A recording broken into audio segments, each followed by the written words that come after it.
ஒரு 50 watts lamp ஒன்று இருக்குது. அது வந்து 100 வோல்ட் வரைக்கும் வித்ஸ்டாண்ட் பண்ணும். அதை வந்து 200 வோல்ட் இருக்கக்கூடிய 50 ஹெர்ட்ஸ் இருக்கக்கூடிய ஏசி சர்க்யூட்டில் கனெக்ட் பண்ணுறாங்க. அதோட சீரியஸாக வந்து ஒரு கெப்பாசிட்டன்ஸை கனெக்ட் பண்ணுறாங்க. ஏன்னா இது 100 வோல்ட் தான் தாங்கும். 200 வோல்ட் சோர்ஸ் இருக்கிறதுனால ஒரு கெப்பாசிட்டன்ஸை சீரியஸில் கனெக்ட் பண்ணுறாங்க. அந்த கெப்பாசிட்டன்ஸோட வேல்யூ பார்த்தீங்க அப்படின்னு சொன்னீங்கன்னாக்கா 50 / π × √x மைக்ரோஃபேரடுன்னு கொடுத்துருக்குறாங்க. இந்த எக்ஸோட வேல்யூ எவ்வளவு அப்படின்னு கேட்டிருக்கிறாங்க. ஃபஸ்ட்டு வந்து நம்ம கரண்ட் இந்த சர்க்யூட் பார்ப்போம். தட் இஸ் வந்து பார்த்திங்கனாக்கா வாட்ஸ் / வோல்ட்டு போடணும். அப்போ வந்து 50 வாட்ஸ் / 100 வோல்ட்டு போட்டோம்னா 0.5 ஆம்ப்ஸ்னு கிடைக்கும். இந்த 0.5 ஆம்ப்ஸ் தான் வந்து த்ரூஅவுட் த சர்க்யூட் வந்து ஃப்ளோ ஆக போகுது. இந்த 0.5 ஆம்ப்ஸை வச்சுக்கிட்டு நம்ம வந்து டோட்டல் இம்பிடன்ஸ் பார்த்தோம்னு வச்சுக்கோங்க.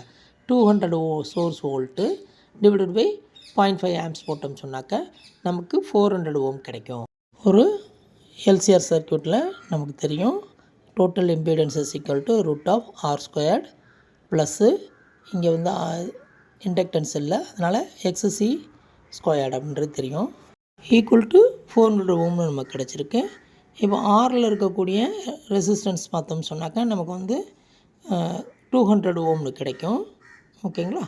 ஏன்னா 100 / 0.5 நத்திங் பட் 200 ஓமு. அப்போ வந்து இப்போ நம்ம XCயை கண்டுபிடிக்கணும். அதாவது ரியாக்டன்ஸ் ஆஃப் தி கெப்பாசிட்டன்ஸ் கண்டுபிடிக்கணும். இந்த 400 equal to √R² plus XC² போட்டோம்னு சொன்னாக்கா நமக்கு வந்து XC reactance of the capacitance வந்து 200 × √3ன்னு கிடைக்கிது. ரியாக்டன்ஸ் ஆஃப் த கெப்பாசிட்டன்ஸ்க்கு இன்னொரு ஃபார்முலா இருக்குது. 1/ωc = XC அப்படின்னு ஒரு ஃபார்முலா இருக்குது.